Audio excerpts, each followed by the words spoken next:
हे everyone, welcome और welcome back to Raksha unplugged. कैसे हैं आप लोग। बात करेंगे अनवांटेड चाइल्ड के बारे में और साथ ही साथ उसकी माताजी के बारे में।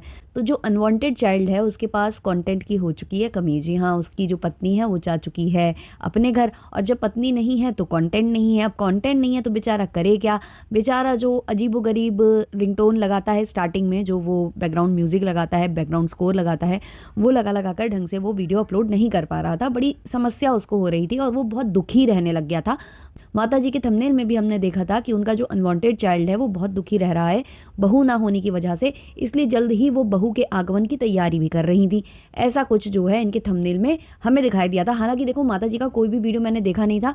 वो जो उनका जीवनी वाला वीडियो है ना, वैसे माता जी को उसको जीवनी नहीं आत्मकथा कहना चाहिए। तो जो माता जी की आत्मकथा वाला वीडियो है, तो उस वीडियो तक को मैंने पूरा नहीं देखा था। लेकिन आज मैंने इत्मीनान से उस वीडियो को पूरा देखा है, तो उसके बारे में भी बहुत सारी बातें मुझे करनी है। पहले हम छोटे कपूत की बात करते हैं। तो बेचारे छोटे कपूत के पास कंटेंट की कमी है, कंटेंट नहीं बना पा रहा था, और उसको भी तो डॉलर छापने का पूरा पूरा अधिकार है। तो उसके लिए मम्मी ने उसकी इच्छा को पूरा करते हुए चाची का जो दोबारा से एंट्री है वो घर में कर दी है, और चाची को लेने वो गया। अब चाची को लेने तो वो चला गया, लेकिन जब वो गया लेने और लेकर आया तो उसने कौन कौन सी हरकतें की हैं वो ज़रूर नोटिस करिएगा आप लोग। वैसे तो मुझे इसके वीडियो बिल्कुल भी पसंद नहीं है। इसके जो व्लॉग्स होते हैं वो बिना बिना सिर पैर के होते हैं। पहले वो कुछ हाइलाइट्स दिखाता है, उसके बाद वो क्या करता है, बैठकर कुछ बकर कर रहा होता है। जो बकर वो कर रहा होता है उसमें वो ऑलरेडी दिखा देता है कि आ चुकी हैं, घर में है, लेकिन फिर से वो वीडियो डालता है। फिर आगे के वीडियो में वो ये दिखाता है कि आई कैसे हैं, लेने कैसे गए थे। मतलब इसके कोई भी सिस्टमैटिक व्लॉग्स हैं ही नहीं है। लो एफर्ट्स व्लॉग हैं, बस बैठकर इसको कॉमेंट्री करनी है। इसको रिएक्शन चैनल वालों से बहुत ज़्यादा प्रेरणा मिल गई है, तो इसके मुझे बिल्कुल भी सिर पैर नज़र नहीं आता है व्लॉग्स में, इसलिए मैं इसके व्लॉग्स देखना बिल्कुल भी प्रेफर नहीं करती हूँ। सबसे ज़्यादा तो मुझे गंदा लगता है इसका जो बैकग्राउंड स्कोर चलता है, उससे मुझे मुझे बहुत ज़्यादा इरिटेशन होने लगती है। तो जब ये व्लॉग डाल रहा था, जब ये चाची को लेने जा रहा था, तो ये अकेले गया। इसके साथ जो है माता जी नहीं गई थी। तो ये जब ट्रैवल करने निकला निकला मतलब चाची को लेने, तो बीच में एक मंदिर पड़ा जहाँ पर बहुत सारे भक्तगण बैठे हुए हैं। बहुत सारा मतलब बड़ा सा वो मंदिर है, वहाँ पर मिष्ठान भंडार लगे हुए हैं। मतलब बड़ा अच्छा, मतलब एक पॉजिटिव वाइब आती है ना मंदिर के पास। लेकिन इसने मंदिर के पूरे उस एरिया में वो वाला म्यूजिक लगाया है जो हॉरर मूवीज में चलता है, जैसे कि कुछ होने वाला है, अभी यहाँ से भूत निकल कर आ जाएगा या वहां से कोई आत्मा चल कर आ जाएगी। इस तरीके का म्यूजिक इसने उस जगह पर लगाया हुआ है।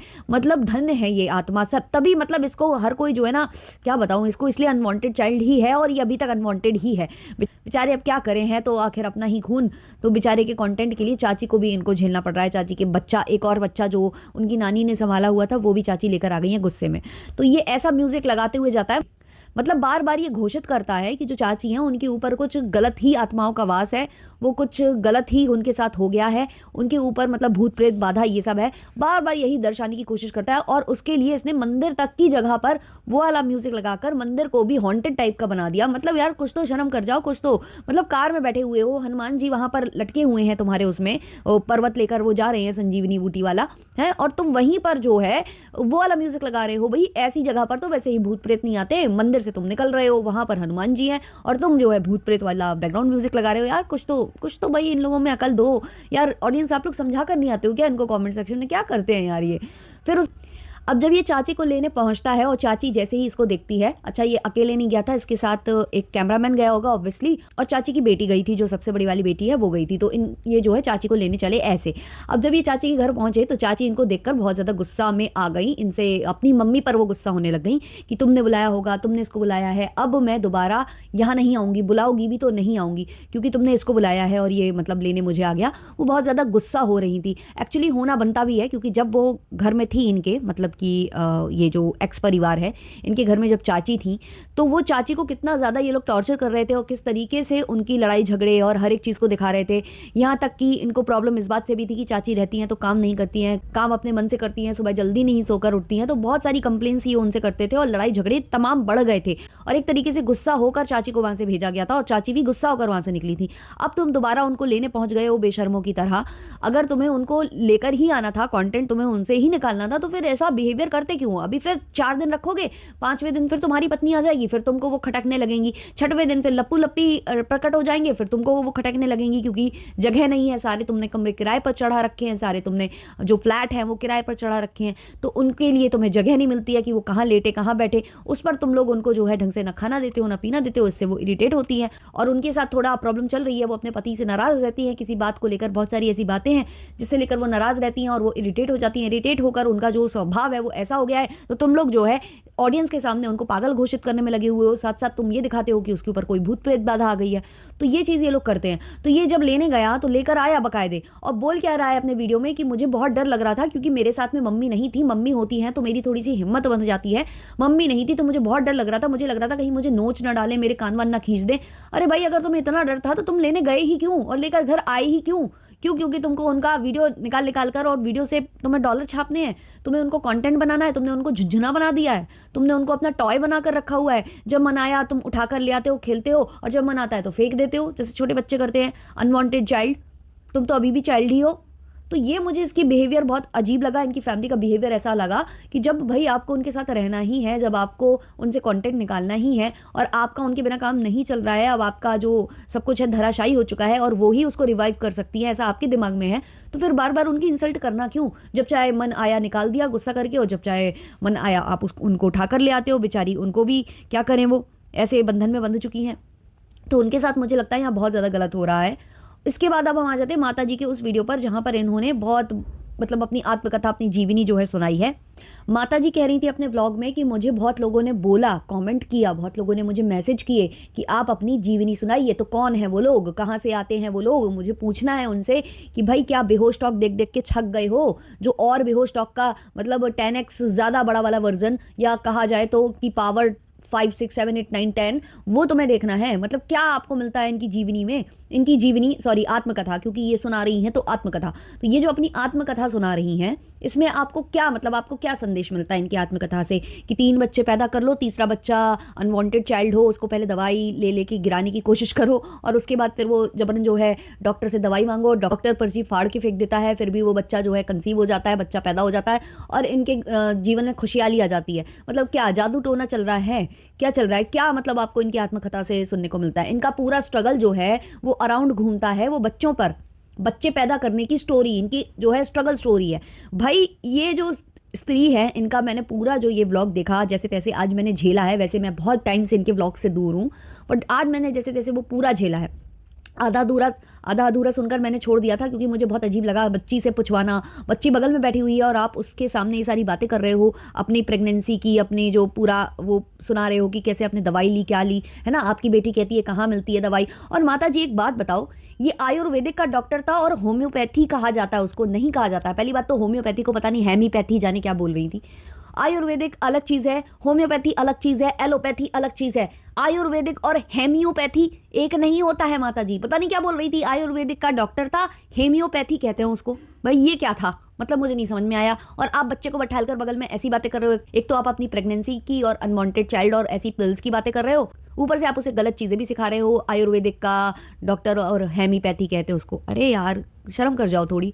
तो माता जी ये पूरी कहानी जब सुना रही थी तो आप एक चीज़ देखना, उन्होंने कहा कि जो मिट्टी का तेल है वो बहुत ज़्यादा महंगा आता था, कोटा था इनके पास जिससे उसे इन्हें 3 रुपए लीटर वो मिलता था, 3 रुपए जो जो भी मिलता था, तो ये वो भी नहीं अफोर्ड कर सकती थी। तो इन्होंने एक चूल्हा बनाकर रखा था जिसमें ये खाना बनाया करती थी और लप्पू के लिए हलवा बनाती थी। मतलब बचपन से लप्पू वही हलवा खाता हुआ आ रहा है, तिलिस्मी वाला हलवा, तो इनका कहना है वही हलवा ये बना बना कर लप्पू को खिलाती थी, उस चूल्हे पर खिलाती थी। हम आपको फोटो भी डाल देंगे। लेकिन जब माता जी ने फोटो डाली तो उसमें वो जो है ना चूल्हे के आगे नहीं बैठी थी, स्टोव के आगे ही बैठी थी, है ना माता जी। तो वो हमने थोड़ा सा ध्यान दिया उस पर। फिर उसके बाद माता जी ने बहुत सारी बातें बताई कि हम इतना स्ट्रगल कर रहे थे, हमारी जो चारपाई है वो ससुर उठा कर ले गए, ब्ला ब्ला ब्ला ब्ला। ये भाई छोटी छोटी बातें हर परिवार में होती हैं, ये केवल आपके घर में नहीं हुई हैं, है ना। और रही ये अनवांटेड बच्चे की बात, तो भाई उसमें हम क्या कह सकते हैं, आप जानो, आपके पतिदेव जानो भाई। आज से 30 साल पहले पहली बात तो मुझे इसी बात का आश्चर्य हो रहा है कि आप कह रही हो 80 रुपए के कमरे में रहते थे आप, मतलब 80 रुपए किराया था उस कमरे का। हो ही नहीं सकता है माता जी, मतलब इतना भी पुराना ज़माना नहीं था वो। मतलब कम से कम 400-500 रुपये तब भी किराया लगता था। आप किसी भी गिरी से गिरी जगह रहते हो, 400-500 नहीं तो 200-300 तो लगता ही था माता जी। ये 80 रुपये किराए वाला कौन सा मतलब क्या, कहाँ रहती थी आप, कैसे रहती थी आप? आपने कोई टेंट लिया हुआ था क्या किराए पर, कि टेंट गाड़ कर और उसके अंदर रहती थी? मतलब 80 रुपए का कमरा नहीं मिलता था 30 साल पहले भाई। कम से कम 200-300 बोलती, आप 300-400 बोलती, फिर भी हमें समझ में आता, छोटी सी छोटी जगह। फिर उसके बाद सीधे वो 1100 रुपए के फ्लैट में, 1100 रुपए की जगह वो गई।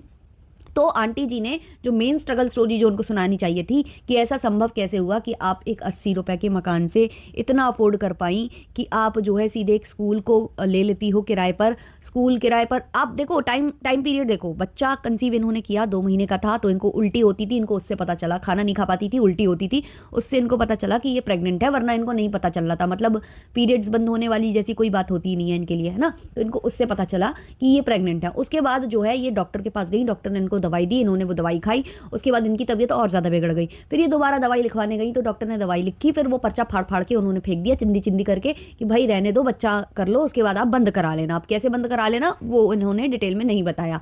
फिर उसके बाद ये जो है उसी मतलब कंसीव इनका हो गया, उसके ही 5-6 महीने के अंदर जो है इनको मिल जाता है स्कूल किराए पर, जो अभी 3 रुपए का जो क्या कहते हैं उसको, स्टोव में भरने वाला 3 रुपए का वो नहीं खरीद पा रहा था, क्या कहते हैं उसको यार, मिट्टी का तेल नहीं खरीद पा रहा था 3 रुपए का। वो जो है सीधे एक स्कूल जो है किराए पर ले लेता है, मतलब एक ऐसा प्रॉपर्टी किराए पर ले लेता है जो कि मतलब ऑब्वियसली ज़्यादा पैसों में मिली होगी। तो अचानक से 3 रुपए नहीं थे और अचानक से इतने पैसे आ गए। अब वो जो जादू है वो आंटी ने नहीं बताया, वही होता है मेन स्ट्रगल, आंटी उसको बताना होता है कि कैसे मतलब आपने वो अफोर्ड कर पाया, उसको कहते हैं स्ट्रगल की स्टोरी। ये बच्चे पैदा करना स्ट्रगल की स्टोरी नहीं होती है, ये जो आप सुना रही हो। हाँ मतलब स्ट्रगल उसमें भी होता है, बहुत ज़्यादा स्ट्रगल होता है, बट माता जी यूजुअली जो इंसान अपनी आर्थिक स्थिति को सही करने के लिए जो कदम उठाता है ना, वो सबसे ज़्यादा स्ट्रगल के पल होते हैं, उसको सुनाना चाहिए था। आप क्या सुना रही हो कि आप प्रेग्नेंट थी, फिर आप जो है आपके पति देव पहले साइकिल पर घूमते थे, फिर अचानक से वो स्कूल किराए पर ले लेते हैं, फिर आप वहाँ जाती हो, फिर आप घास उखाड़ने लगती हो, फिर उसको पता नहीं क्या बोल रही थी, ये नशा पत्ती वाले जो पेड़ होते हैं ना उनका नाम ले रही थी, मतलब वो सब भी उगाए गए थे क्या वहाँ पर। फिर उसको उखाड़ उखाड़ कर ये उससे ही मतलब चूल्हा जला लेती थी, फिर उसके बाद उससे ही खाना बन जाता था इनका। फिर उसके बाद एक बार मकान मालिक आए, फिर उन्होंने कहा कि हमारा फ्लैट पड़ा हुआ है वो ले लीजिए, फिर हम सीधे 1100 रुपये उसका किराया देने लगे, हमारा स्कूल भी अच्छा चलने लगा था। मतलब 7-8-9 महीने में सब कुछ हो गया, सब कुछ चमत्कार हो गया। अब वो चमत्कार क्या था वो नहीं एक्सप्लेन किया, जो मेन कहा जाए तो स्ट्रगल की स्टोरी होनी चाहिए थी। तो भाई माता जी, आपकी ये स्टोरी सुनने के बाद हमें समझ में आ गया कि जो आपका अनवांटेड चाइल्ड है वो कहीं ना कहीं आप पर ही पड़ा हुआ है, आपको ही गया हुआ है, क्योंकि उसकी भी कहानी का कोई सिर या पैर नहीं होता है, उसके भी ब्लॉग का कोई सिर या पैर नहीं होता है, उसके भी ब्लॉग में जो बैकग्राउंड म्यूजिक लगता है उसका कोई सिर या पैर नहीं होता है, बिल्कुल वैसे ही जैसे आपकी इस आत्मकथा का कोई सिर और पैर नहीं था। बाकी आप लोग अपने ओपिनियंस कमेंट सेक्शन में जरूर बताना। चलिए मिलते हैं नेक्स्ट वाले पॉडकास्ट के संग, तब तक के लिए नमस्कार।